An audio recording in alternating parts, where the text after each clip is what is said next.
Hi everybody, it's Catherine from In the Pink Designs. I'm an independent Stampin' Up! Demonstrator, so the supplies that I use you can get on my website, which is listed above and it's linked below.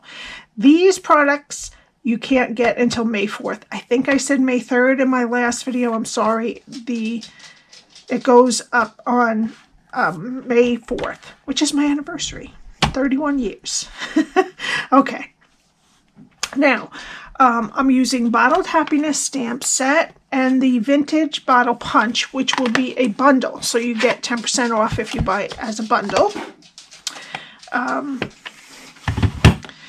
My project today, I never measured. It is 4 1/4 by 3 1/2 by 1 1/2.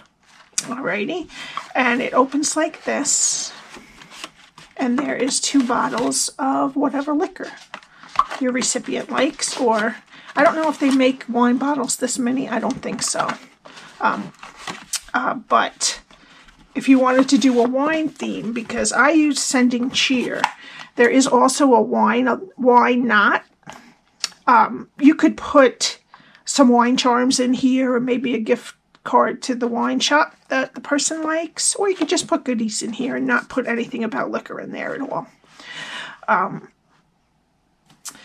Let's see, I also used the rectangle stitched dies along with the old world paper 3D embossing folder. Now on this one I did the crumb cake part. I'm going to do the Pear Pizzazz part as the embossed part this time. And this time we're going to have a little bit more colorful paper because we're getting down to the wire with my paper, so I had to use the old yellow one. This time we're using the nice colorful ones. Alright, for this project we need a piece of So Saffron, but I couldn't decide and my husband couldn't either which looked better, the So Saffron or the Pear Pizzazz for the bottom. I'm not sure. I thought I liked the green and then I switched to the Pear Pizzazz, to the So Saffron. So you can decide which you like, but for this I'm using the So Saffron. And this piece is for the bottom, and it is 8 1/2 by 7 1/4. Right? Then we need a piece of DSP that is 7 1/2 by 7 1/4. And you need your DSP. The 7 1/4 side has to be right here, and if you have an up and down pattern, it has to be in this. The 7 1/2, it's going to be sideways. Okay, so you want the 7 1/4 to be at the top when your pattern faces up, if you can understand what I said. All right, so cardstock that is 8 1/2 by 7 1/4. And DSP that is 7 1/2 by 7 1/4, and they will be on my blog, which is linked below. Okay, and we need a stitched rectangle from the rectangle stitched dies. That is, put it here, it's a little less than 4 inches wide by 2 5/8. Okay, so the one that's closest to 4 inches is the one you want. And then I embossed this with the old world paper embossing folder. And I cut another of the same rectangle out of crumb cake, and I cut it to 3/4 of an inch. So 3/4 by 4. If you don't have to have, you can just cut that. All right, so that's what we need. All right, so let's start with the cardstock first. And I'm going to get my Simply Scored. And we're going to start on the 8 1/2 inch side. And I'm going to score at 3 1/2 and 5. Turn it to the 7 1/4 side and score at 1 1/2 and at 5 3/4. Okay, and that's it for the cardstock. Now for our top, which is the DSP, we're going to start on the 7 1/2 inch side, which should have your pattern going this way. All right, and we're going to score the 7.5 inch side at 3 and 4.5. And then we're going to turn it to the 7.25 side, and we're going to score at 1.5 and at 5 3/4. All right, now I'm just going to fold and burnish.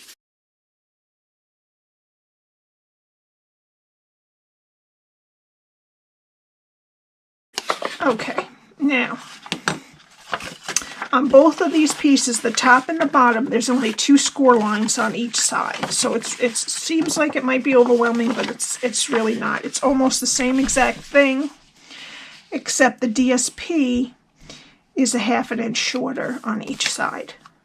Okay, all right. Now, this is what we want to do for the cardstock. All right, and we're going to do the same thing for both of them. All right, same exact thing. All right, so what we're going to do on this, we have a 1.5 inch strip on the top and a 1.5 inch strip on the bottom. And I have it so that the 8.5 strip length is this way. Okay, so we have 2 rectangles and a square. We're just going to cut the edges of the rectangle straight and wedge the squares on both sides. Okay, flip it around. Cut the sides of the rectangle straight to the first score line, and then wedge each side of the square. Okay, and that's how your bottom cardstock should look after you've cut it and scored it. Okay, now we're going to get our DSP and we're going to do the same exact thing. We have it so that, again, the 1.5 inch strip is at the bottom and the top, and there's a rectangle, a square, and a rectangle on each side. So we're going to go to the side of the rectangle, cut it straight to the first score line, go to the other rectangle and cut it straight to the first score line, and then wedge both sides of the square. Okay, turn it 180 and do the same thing. Side of the rectangle straight, side of the rectangle straight, and wedge the square. Okay, and that's what your DSP should look like after it's cut. All right, now we'll start with putting together the bottom. And this one, I usually put my boxes together with DSP, but since it's such wide areas, I'm going to do it with liquid glue. All right, so let's put some liquid glue on this tab, and you can attach it to either rectangle. Just make sure that the score line lines up with the side of the rectangle. Okay, and then do the other side. You want to make sure that you attach it to the same side.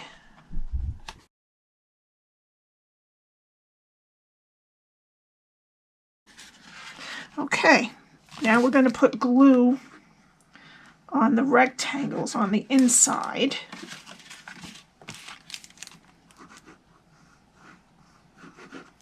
The tabs were the outside this way. The rectangles are the inside of the box. And then just make sure that the rectangles match up with the other rectangle. Okay. You just want to make sure that it's nice and dry. Okay, now we're going to do our top. That is the DSP. But this time we want to attach the tabs definitely to the back. If you have a pattern where it doesn't matter, you can just do it both to one side. But we want to attach it to the piece that will be the back. All right, and I know that because these are the front and the back here, and you can see the back is going to be upside down. Alrighty, and it's not the end of the world if you put it to the wrong one, especially if it's a busy paper like this, because you don't really see the lines. All right, so this is the outside of the box. I'm gonna put glue on the tab, and I'm going to attach it to the back rectangle.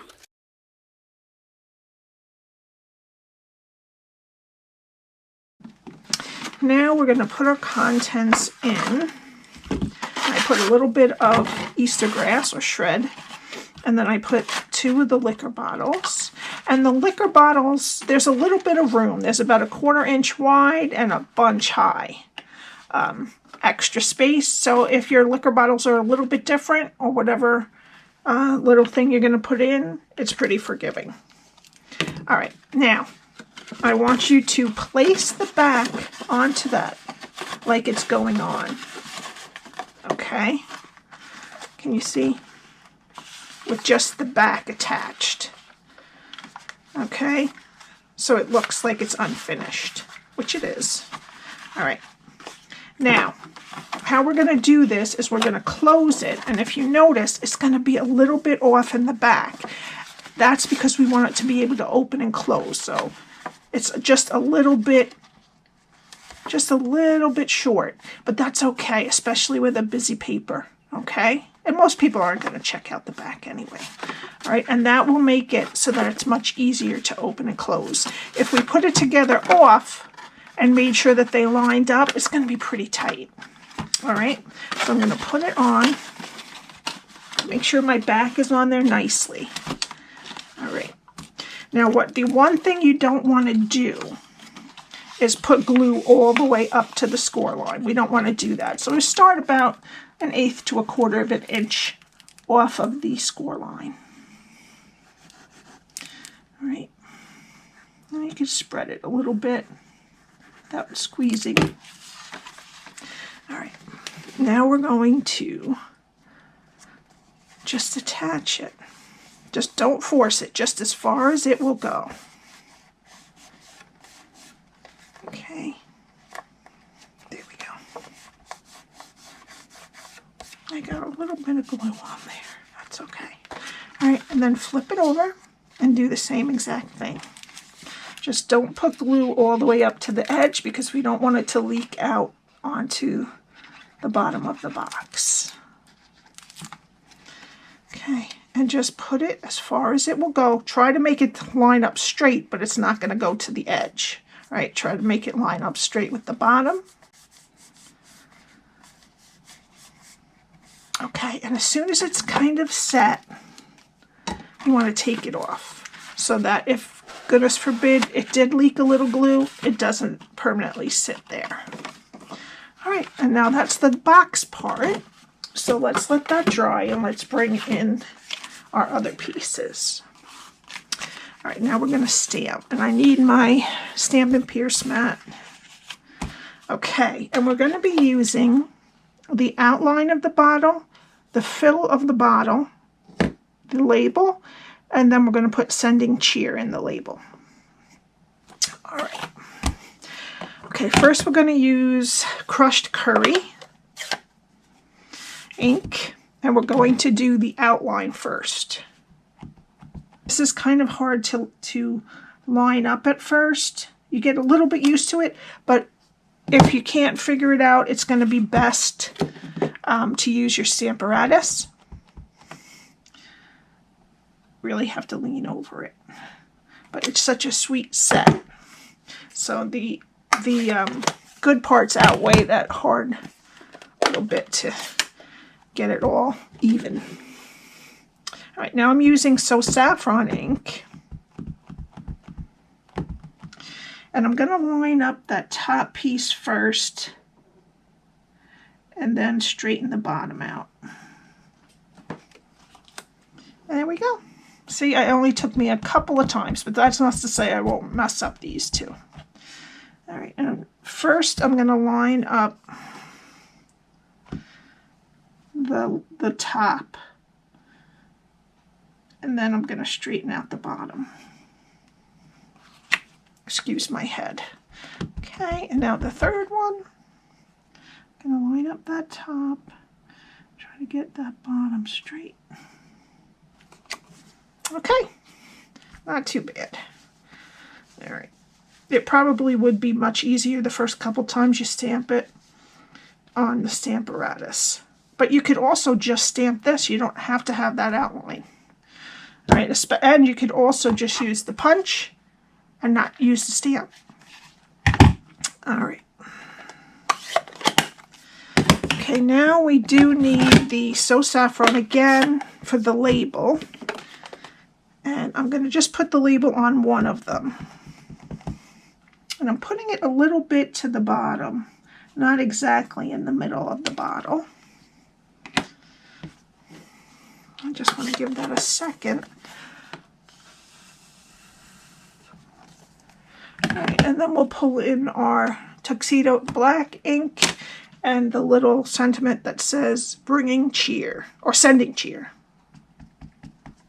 And I'm just going to put that right on the label. Okay, and that's it for stamping. All right, now we want to bring in our punch. And again, this is the vintage bottle punch. And I'm going to just line it up.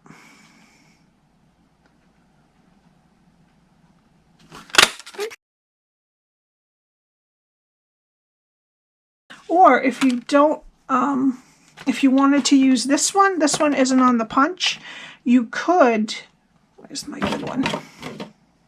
Here it is. Nope. Here it is. You could just make this label white and just stamp them flush. All right. Okay.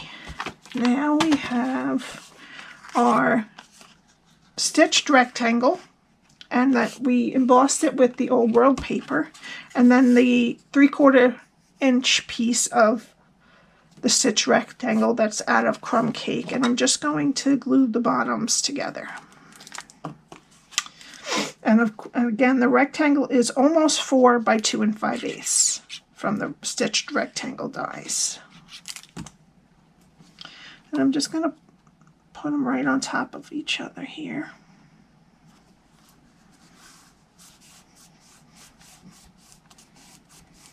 Okay.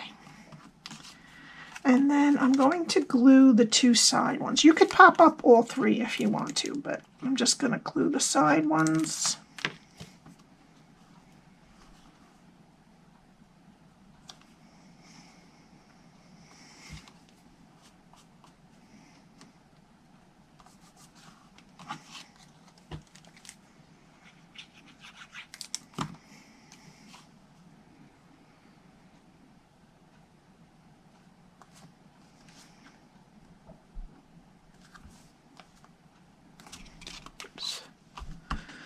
Okay, and then I'm going to get some dimensionals and some of the side, and I'm just going to put a piece of the side into this top part here of the bottle, and then I'll put one on the bottle.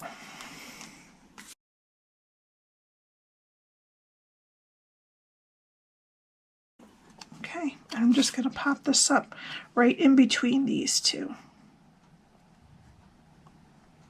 All right, now this is our bottom, and we're going to put the top on there. See, and it slides so nice, but it's not going to just slip out too much, too fast. All right, and now I want to take some fine art ribbon, and this is retiring. It's still available. It's on sale for $5, I think. And I am going to wrap it around the side. Now you can, if you want to, wrap it around the top and put the bow at the top. But I'm going to do the side, because this way they don't have to untie it to open it. And you don't want to squeeze this too hard, because it might make it too hard to open. And I'm going to do it so it's right on the corner. You can do it over on the side if you want. That'll work out too, because it's going to get in the way if you put it on the top of the box. Okay. All right, decide where you want it. And then we're going to put this right on top. So we're going to put a dimensional in each corner.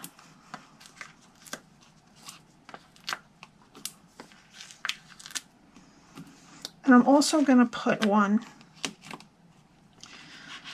in the middle here so that it kind of corrals this in from sliding too much.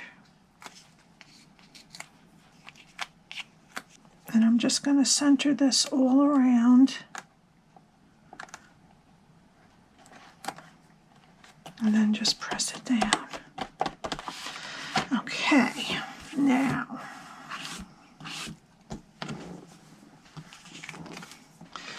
we need some linen thread. And I'm just going to tie a tiny, tiny bow if I can. You can tie a bigger one and then just keep making it smaller if you can't tie it small, which is what I'm going to have to do. See, I start like that, and then I just keep pulling both sides and tightening it each time until you have the size bow you like, a little smaller. There we go.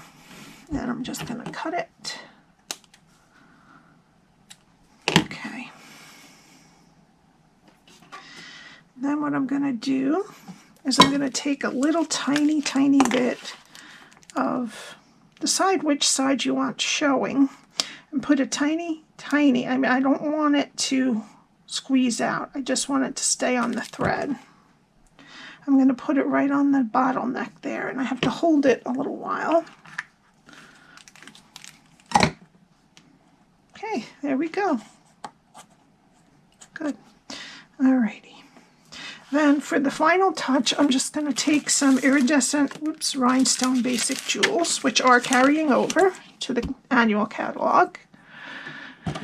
And my take your pick tool. And I'm going to put one up here,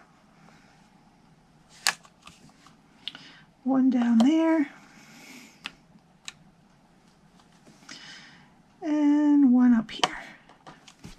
And that's it. Thank you so much for watching. If you have any questions, my email is below. I wanted to announce the winners' names. 2 of them I have already mailed out. First place was Brenda O'Burl. Second place winner was Danette Linville. And third place winner was Bridget Martinez. Alrighty, thank you so much for entering. I really appreciate that you subscribed and watched my channel, and I will have more giveaways in the future. Alright, if you want to purchase any of these, my link is below to my online store, and the link to join is also down there. Alrighty, have a great weekend, and I will see you next week. Bye!